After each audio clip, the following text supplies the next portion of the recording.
Hello and welcome to the heliosblog.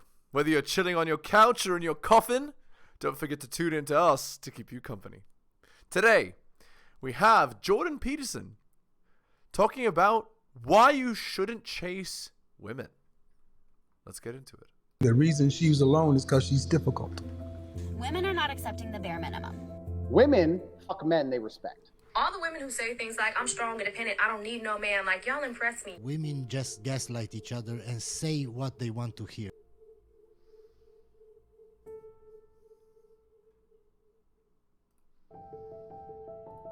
What emotion do you feel when you're going to approach someone you're very attracted to and there's an extremely high probability that she's going to tell you to disappear?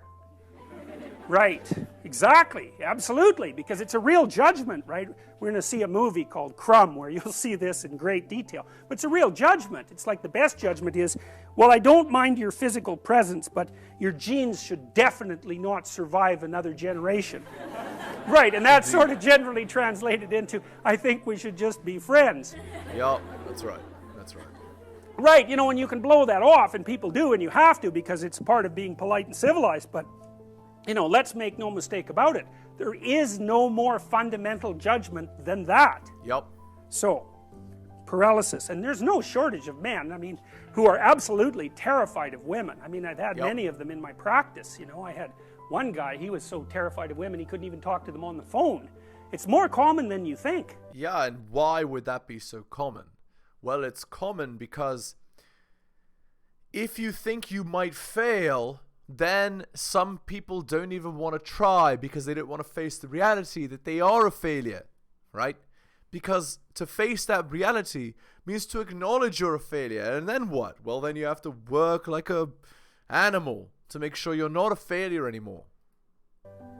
So, but it's generally manifested by men who no one cares about, so it's generally irrelevant.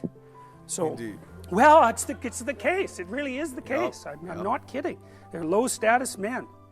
You know, they're people that are generally regarded as losers, and there isn't anybody who really gives a damn about what happens to them one way or another. And That's absolutely true.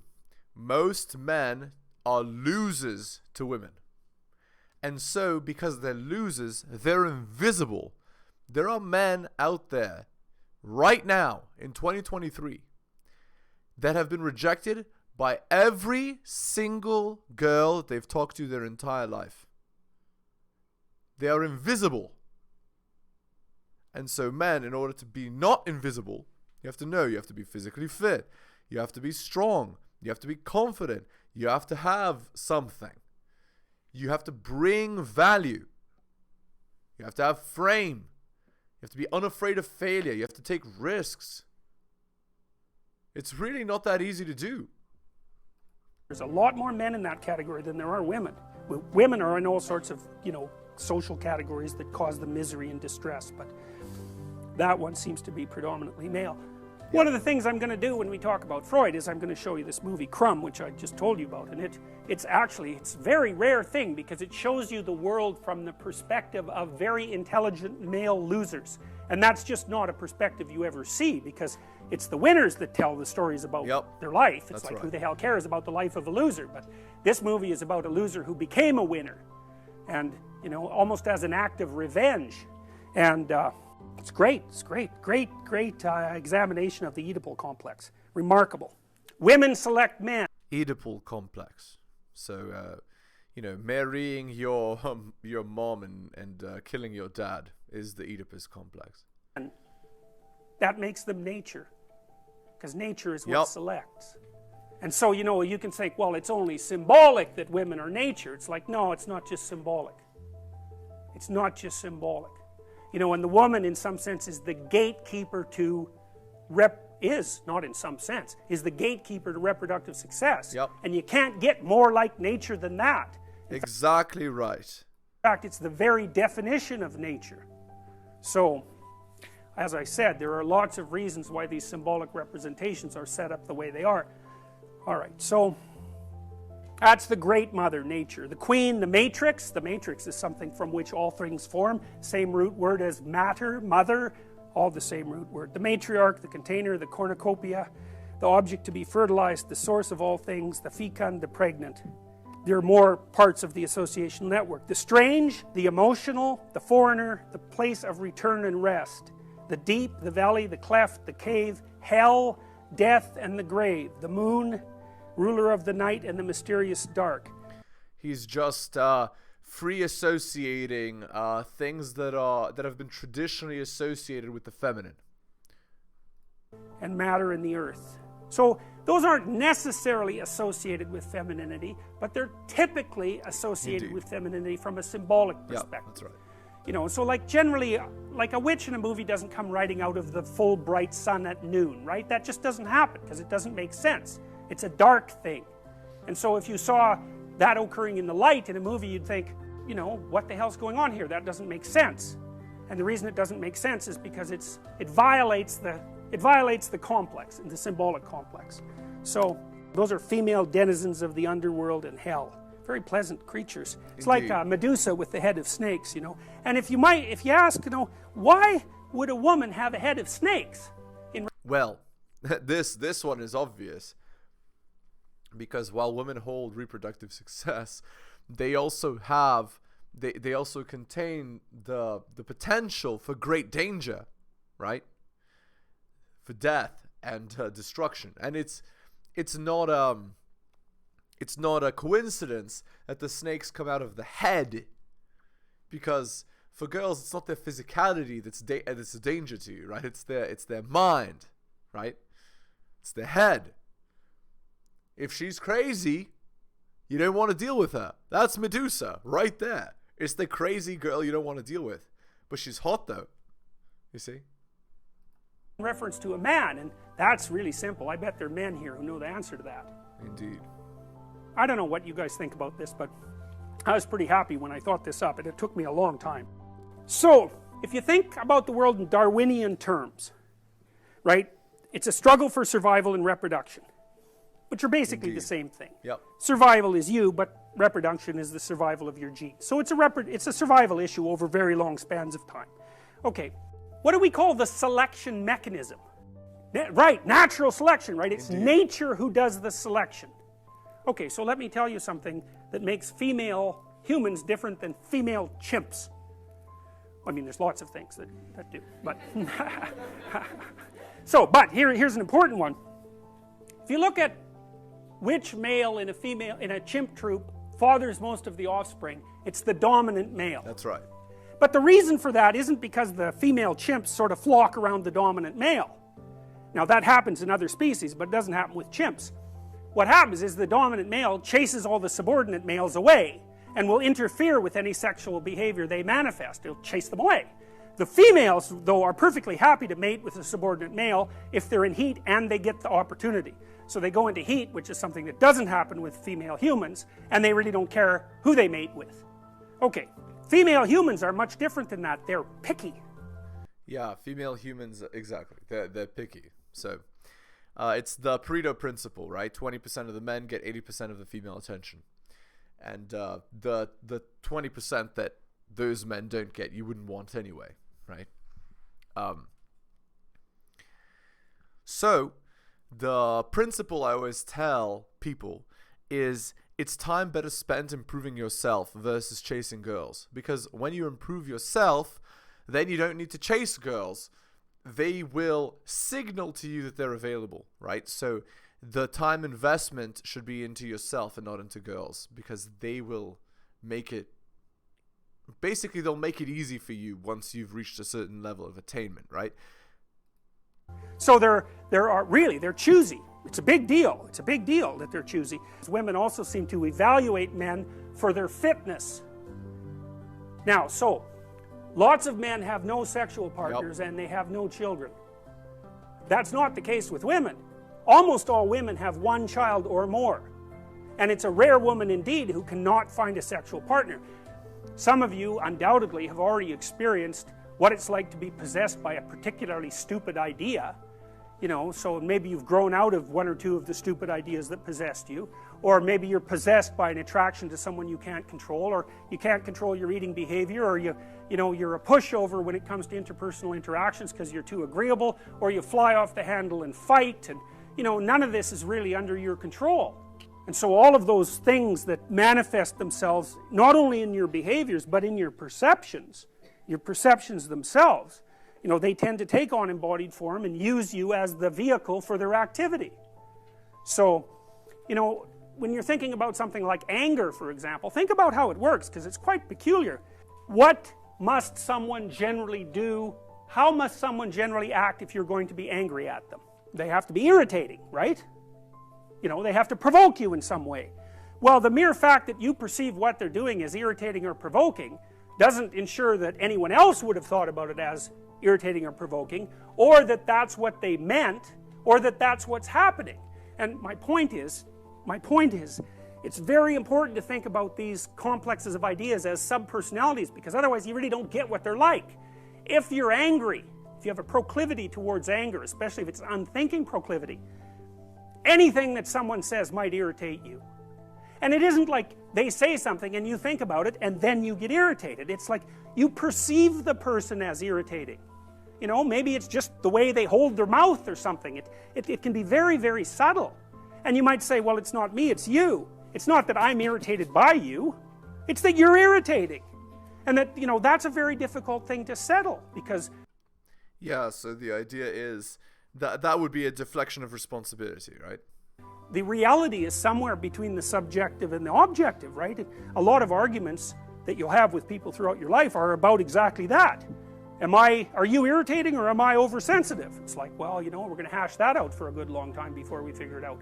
But the point is that if you're possessed by an emotional state or a motivational state or an idea or some kind of complex, you'll see the world through its eyes.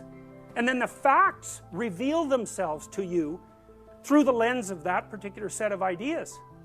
So it's a very frightening idea, because, you know, we like to think of ourselves as masters of our own house, which is completely clueless, because it's obvious if you watch yourself for like a month that you hardly ever do what you tell yourself to do, and you're liable to do all sorts of other things that you don't even want to do.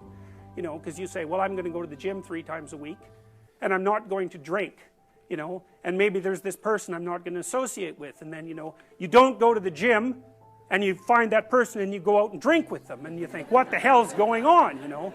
But it's... That has to do with how the brain works, right? The more you do something, the more it gets wired in your brain and you repeat the behavior. That's the idea. How do you acquire the interest of the female species? You mean personally? Sharp suits, man. That was funny. That was a good question. Good answer, Jordan. Good answer.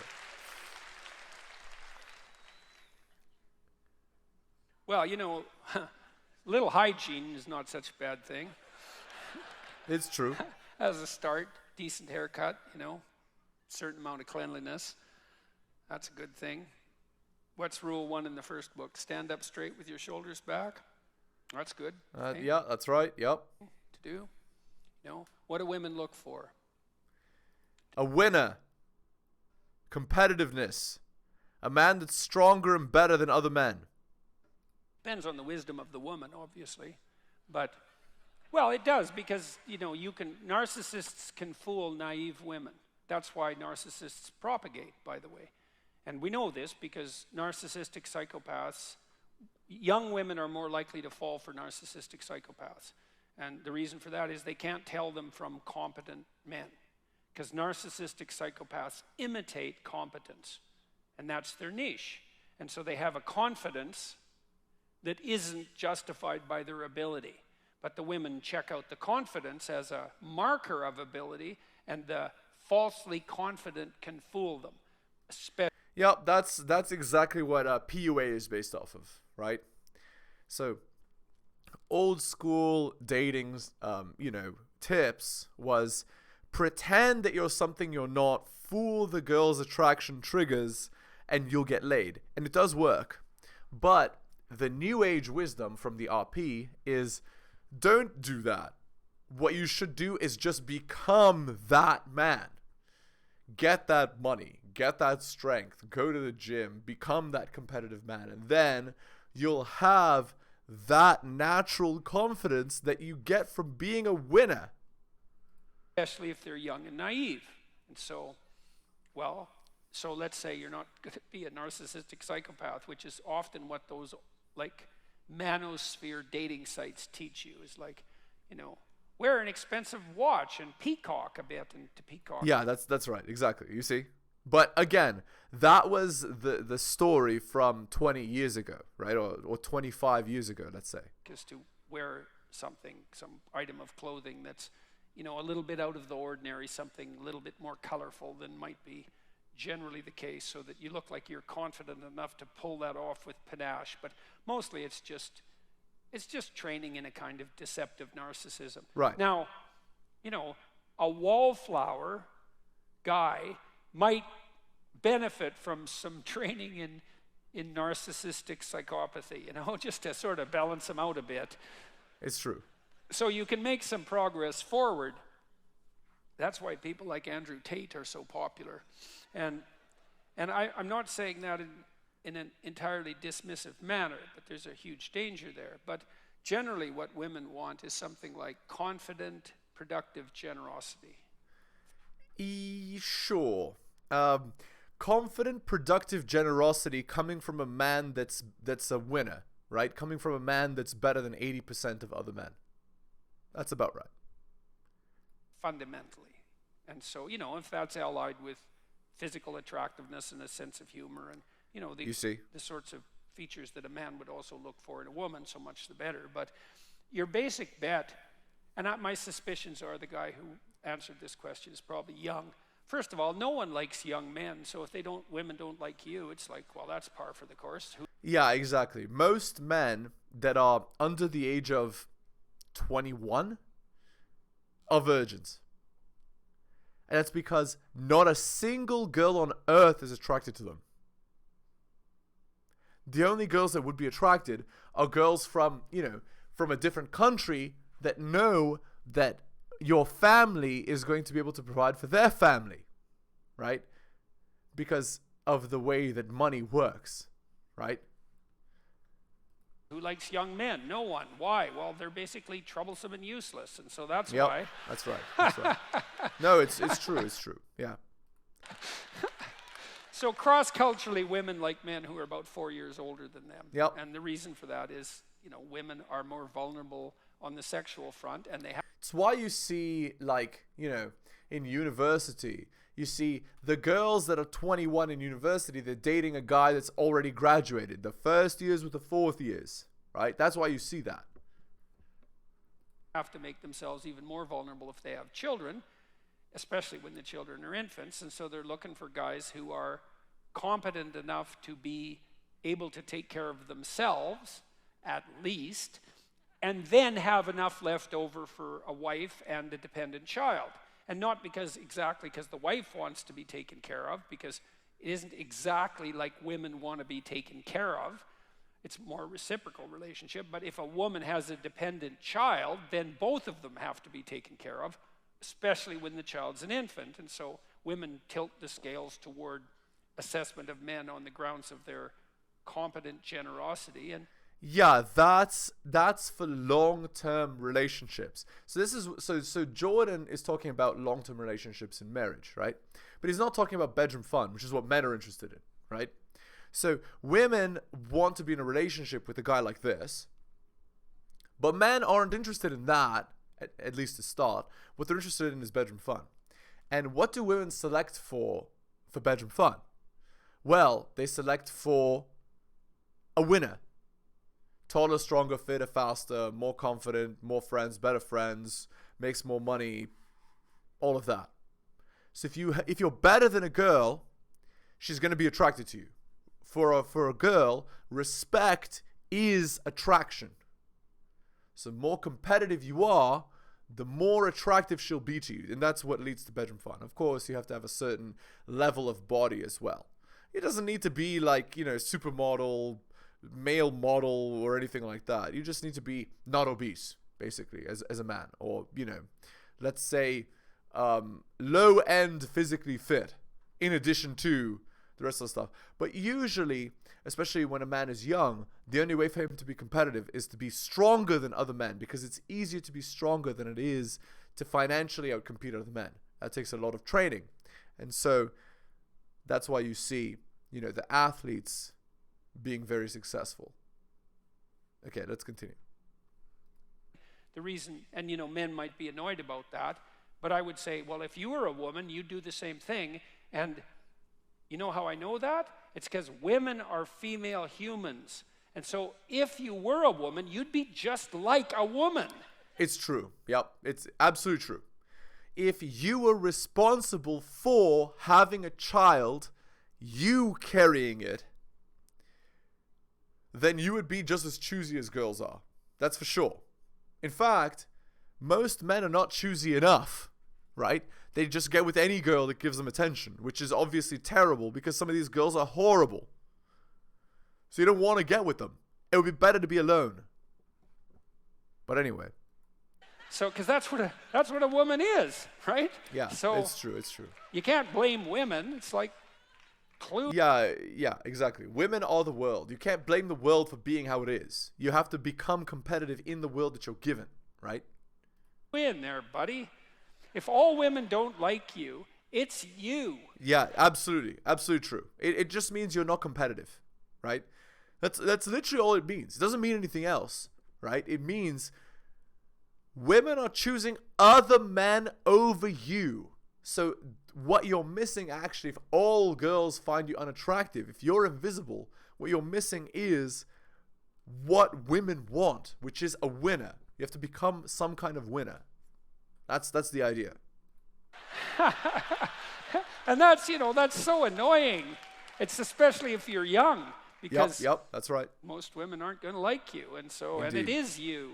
So you have to grow up, but then you got to understand that if you make yourself competent and productive and generous and a little bit socially skilled and reasonably clean, eventually, you'll fool someone, and then Yeah, that's about right.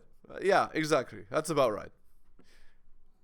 And he didn't say physically fit, but do you see how there's a lot of qualities that a man needs to be attractive? It's not like for women. For women, they can hit the age of 16 and bam, suddenly they're attractive to all men, right? As long as she's not obese. That's it. Look at the difference. For a man, it requires a ton of work. And this is why I say, this is why, right? You should be able to enjoy the fruits of your labor, right? Date non-exclusively for a period of time. Because once you hit that top 20%, you're going to have a lot of attention from girls. All right, let's continue. and then might take a few years, but generally it happens. So that's the thing, is don't be a fool. Turn yourself into someone who's worth being around, Yep. and then develop enough social skills so you advertise yourself genuinely. Because it's not also useful if you're a man to be competent, productive, and generous, and then so timid and That's socially unskilled that no one can tell. That's also not helpful. Engineers Yeah, you got to sell yourself, right? That's absolutely true. do that all the time. So my friend Jim, he's my brother-in-law, he's a great engineer. He said, engineers are the only men who never figured out how to turn social status into mating opportunities. That's really funny. But no, that's not true. All you need to do is be extroverted, right? As an engineer, right? So you have to practice. That skill that you use to become an engineer can be used to get yourself laid too, right? That's the secret. The secret is it can be as simple as A to B to C. You just have to understand what A is actually important. It's not the lies that girls tell you. Just be yourself, just be nice, and so on. That's such a funny line. It's also true. You know what? I'm going to tell you a story about him too. I was with him and a friend of mine who's also an engineer in a bar in Palo Alto in California. It was so damn funny. It was a wine bar, a pretty sophisticated place, and I was sitting there talking to them, and they're both high-end engineers and like super bright people, but they're engineers. And so, Indeed. and there was this quite attractive woman there about our age. This was like 15 years ago, and she was a teacher. She tried to get herself integrated into the conversation, and Oh, right. If a girl does that, it means she's interested in one of you. That's how girls do it. She's inviting somebody to win her, right? And she was a teacher, and she lived in Palo Alto, and she was clearly there alone and wanted some company. And so funny, because this poor girl, she was trying to get into the conversation, and she was listening, and she'd offer an opinion. She was trying to play along, and those bloody engineers, they just told her like 5 ways she was wrong, and then kept on talking to each other. And it's like hilarious. It's so funny. That's then funny. That's funny. She'd look kind of abashed, you know, and out of place, and then she'd muster up some courage a little farther down the conversation, and she'd offer an opinion, and then they'd tell her, like, just like engineers, no, you're wrong, and here's 5 reasons why. And like slapped her down, right? And obviously girls don't, like, nobody likes to be told they're wrong, especially, but if you want to get laid, right, you got to be a bit like, you know, you got to be smart about this, right? But maybe they weren't interested in getting laid, right? That's the thing. Or what's more likely based on the context of this conversation is they didn't know that you can't do that, right? It's like then she she eventually, you know, left. Surprise. What a surprise. And I pointed out to them what they had done. And like, these are pretty sophisticated guys, but it was just so goddamn comical to watch. I could hardly stand it. It's like, you bloody engineers, you wonder why, you know. Yeah, you wonder why you can't get laid. It's because you're social incompetence, effectively. But you can become socially competent with practice, right? You just have to understand the rules. Usually, if you want to get a girl to like you, you just listen to what she says and bounce what she's saying back at her. And that's it. That's all it takes. And she'll think you're the best conversationalist in the world. All right. Let's end the video there. Hit the like, hit the sub, hit all the notifications, drop me a donation like Hunter M, Adrian R. Tom, and Bobby. Shout outs to you, most recent Patreon subscriber. Go buy my books at bit.ly/heliosbooks. Take care of yourselves, guys, and I'll see you next time.